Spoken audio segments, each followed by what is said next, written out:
Hi guys, it's a very chilly, rainy day here in coastal South Carolina.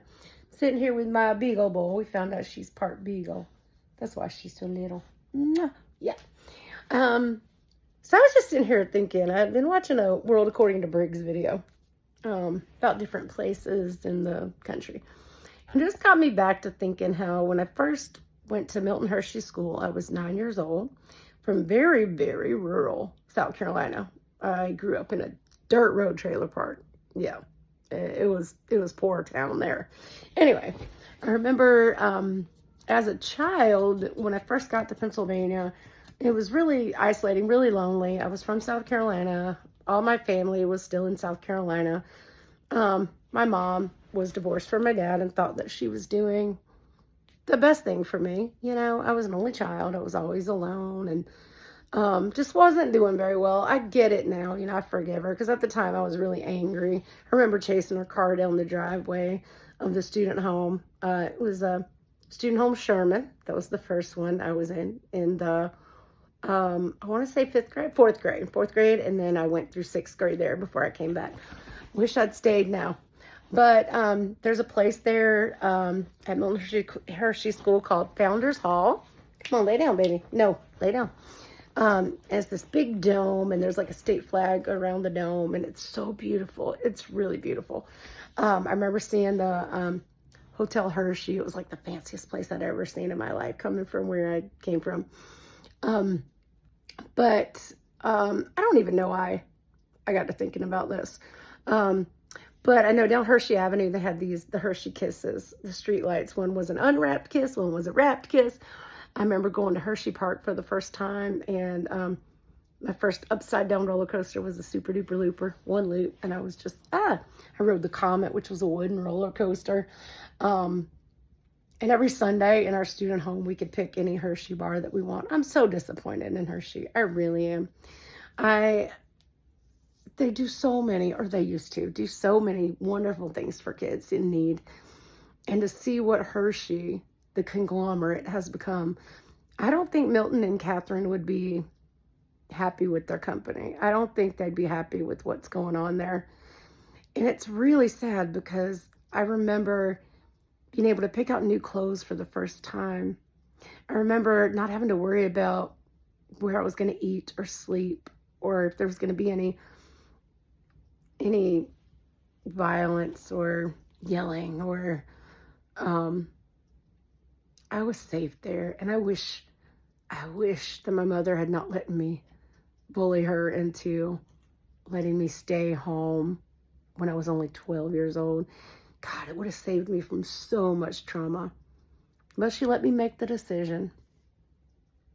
That's not what we shouldn't want to be friends with our kids. It's nice if you can grow up and be friends later. But let me see if I can turn these on. You might be able to see them. But when they're kids, our job is not to be friends. Our job is to guide them, make the best decisions for them. And as angry as I was at her sending me 500 miles away from my home, I was comfortable in the, you get comfortable in the noise. You get comfortable in the chaos because it's all you know. And it took me a long time to get used to the peace and the safety, the security of having a roof over my head and a warm bed and 3 meals a day and a solid education. I got to do things there that I would never have gotten to do.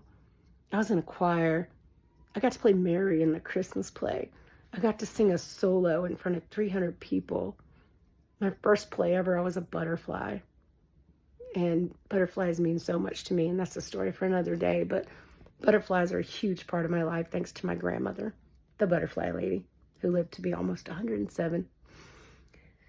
But I think my point is, don't try to be your kid's friend. Like I said, if you can grow up, you're going to have a stable relationship with them, and they're going to make the right decisions, and then you can be friends as adults. But these parents today are like doing whatever their kids want. Their kids run the roost. They act out in public and then get rewarded. What? See, I didn't have the best upbringing, but I had a grandma, and she would never have allowed me to act that way. She would have tanned my hide. And good. And good. I'm not even saying you have to necessarily be a physically disciplining parent, but you have to be a disciplining parent. It's outrageous, the kids that we see today. I don't get it. I just don't. Gen X, we were feral. We were literally out of the house, came home when the street lights on. If your parent wasn't watching you, your friend's parent were. Somebody was watching you out there in the streets, running around from sunup to sundown. It was the best. I could never in a million years let my kids do that today. Absolutely not. I pulled up the little Predator map, where you can see where the registered offenders are, and there's 2 within a half a mile. I'm sure there are places where there are hundreds within half a mile. But we don't live in the city, thank God. But I still worry about them, I do. Just, now that I'm getting to the end of the video, my point, I think, is raise your kids with discipline. Reward them for good grades and good behavior, yeah. But absolutely don't give in to demands and threats and screaming and showing their behinds out in public. Absolutely not. Give them rules. None of my kids got phones till they're 13. At least none that you could do whatever you want on. The Xbox is in the living room. The computer, the only computer in the house, is right outside my bedroom door in the living room. Just please watch. Be careful. Be careful with your kids. Raise productive citizens, not little thugs, okay? Just be a parent. And, if you have somebody who can help you do that, great. Kids will always do best in a home with a mother and a father, committed to each other, under the same roof. That's always going to be the best. But, I had my first at 17, and I know it's not always possible. His father died at 5 months, but even if he hadn't, we wouldn't have been together. I relied on my dad, who was recently sober. Thank you, Jesus. He's been sober 31 years. He's a great-grandfather. Wasn't there for me as a child. I worked through all that. But so much in my life would not have happened, the bad stuff would not have happened if my parents had put me first and they had been parents to me. Now I have forgiven them, but while the relationship with my dad is great, the one with my mother is not. It is tenuous. She was my custodial parent. She let me make decisions I was not mature enough to make. When I ran away, she did not report me missing. And I don't feel like I can say that I love her because I have to. I make sure she's safe because it's my job. But I don't necessarily like her. I don't have a great relationship with her.